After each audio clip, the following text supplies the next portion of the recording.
అయోధ్యకు భరతుని ఆగమనము.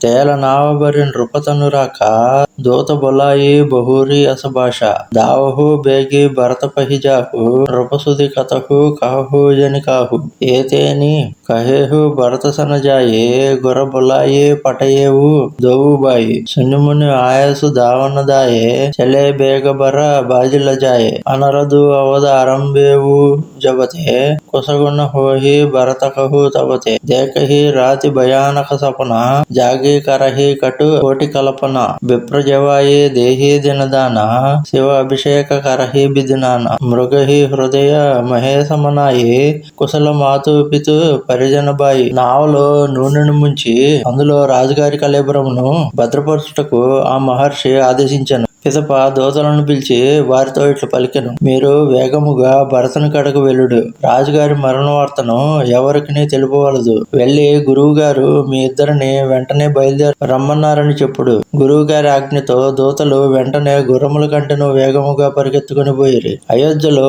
ఈ అనర్థములు ప్రారంభమైనప్పటి నుండి భరతునకు అపశకునములే ఎదురగుచుండెను. రాత్రుల యందు భయంకర స్వప్నములు వచ్చుచుండెను. పలు రకములైన ఆలోచనలు వచ్చుచుండెను. అతడు అరిష్ట నివారణ కొరకు బ్రాహ్మణులను భోజన దానములతో తృప్తిపరచుచుండెను. విద్యుదుక్తముగా రుద్రాభిషేకములను చేయించుచుండెను. మాతాపితరుల కుటుంబ సభ్యుల సోదరుల క్షేమమునకై పరమేశ్వరుని ప్రార్థించుచుండెను.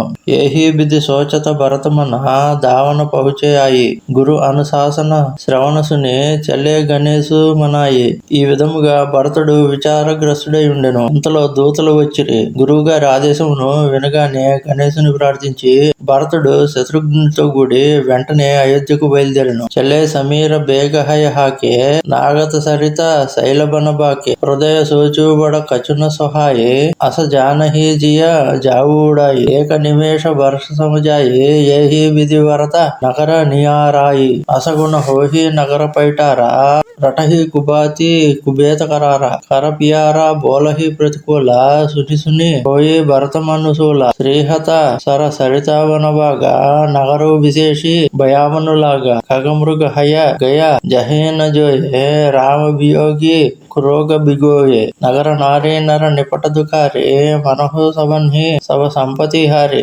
గుర్రములను వాయు వేగములతో పరుగులు దించుచు భరతుడు నదులను కొండలను దుర్గమారణ్యములను దాటి వచ్చెను. అతని మనస్సు పరిపరి విధముల ఆందోళన చెందుచుండెను. ఆకాశమున ఎగిరిపోయిన బాగుండును అని అతడు అనుకొనసాగాను. ఆయనకు ప్రతి క్షణము ఒక యుగముగా తోచుచుండెను. ఆలోచించుచు నగరమును సమీపించుండగా అపశకునములు పొడచూపెను. కాకులు చెడు స్థలముల యందు కూర్చుండి అరవసాగెను. గాడిదలు నక్కలు అశుభములను సూచించు పూయసాగెను. వాటిని విని భరతుని మనస్సు కలవరపడెను. నదులు తటాకములు వనములు ఉపవనములు శోభాహీనములుగా కనపడుచుండెను. నగరము అతి భయానకముగా తోచెను. శ్రీరాముని వియోగమనడి రోగముచే పీడింపబడు పశుపక్షులు అశ్వములు గజములు దీనావస్థలో నుండెను. నగర పౌరులు తమ సంపదలను అన్నింటినీ కోల్పోయిన వారి వలె దిక్కుతులయుండిరి. పురజన మిలిహి న కహి కచు కవహి జోహరహి జాహి భరత కుశల పూచిన సకహి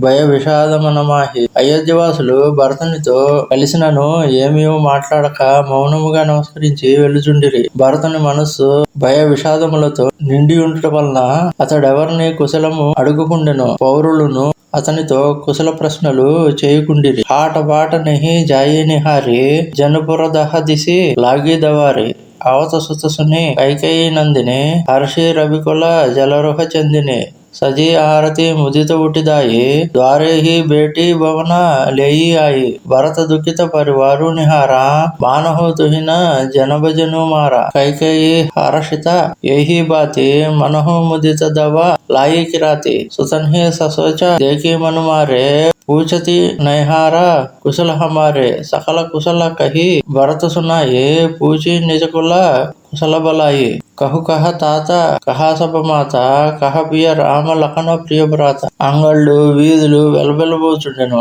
నగరమునకు అన్ని దిశలయందును దావానలము వ్యాపించినట్లుండెను. సూర్యవంశమును కమలము పాలిటి పెన్నెలైన కైకేయి తన కుమారుడైన భరతుని ఆగమనకు ఆనందించెను. హారతి సిద్ధపరిచి లేచి పరిగెత్తి ద్వారమునొద్దనే భరతుని కలుసుకుని లోనికి తీసుకుని వచ్చెను. భరతుడు తన పరివారమును చూడగా తుషారాపాతముచే కొట్టబడి కాంతి విహీనమైన కమలోద్యానము వలె కనబడిరి. కైకేయి వనమును గాల్చిన కిరాత స్త్రీ వలె అతి ప్రసన్నురాలై ఉండెను.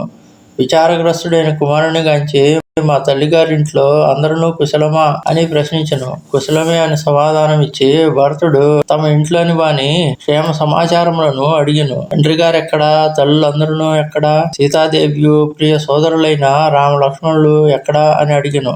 సుత భజన సనేహమయ కపట నీరీబరినైన భరత శ్రవణ మన సోలసమా పాపిని బోలివైన.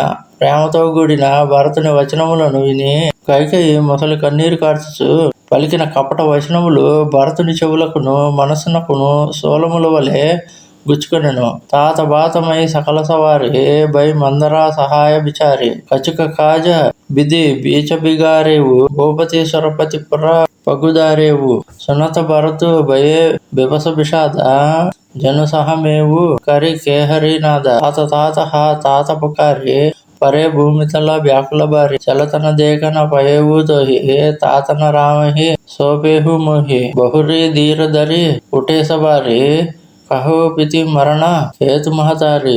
సుని సుత బచన కహతి కైకేయి మరము పాచి జను ముహూరదేయి ఆదిహు తే సభ ఆపనికరణి కుటిల కఠోర ముదిత మనభరణి. నాయనా, నేను అన్నీ సక్రమంగానే ఏర్పాటు చేసి తిని మందర నాకు చాలా సహాయపడినది. కాని విధాత నా పనికి కొంత విఘాతమును కలిగించను. రాజుగారు స్వర్గస్థులయ్యిరి. ఈ మాటలు విన్నంతనే సింహ గర్జనను వినిన ఏనుగు వలె భరతుడు విషాదముతో వివసుడై తండ్రి తండ్రి నాయనా అని రోధించుచు చతికలబడిను. తండ్రి, మీ అవసాన కాలమున కూడా నేను మిమ్ము దర్శింపలేకపోయితిని. అయ్యో, మీరు నన్ను శ్రీరామచంద్రునకు అప్పగింపపోయితిరి. పిమ్మట భరతుడు ధైర్యమును కూడగట్టుకుని పలికెను. అమ్మా, తండ్రి గారి మృతికి కారణమేమో తెలుపుము. సుతుని మాటలు విని కఠినాత్మరాలైన కైకేయి హర్షముతో తాను చేసిన పనిని మొదటి నుండి వివరించెను. ఆ పలుకులు భరతునకు మర్మస్థానమును గాయపరిచి అందు విషము నింపినంత మిక్కిలి బాధాకరములయ్యెను. ఓం స్వస్తి.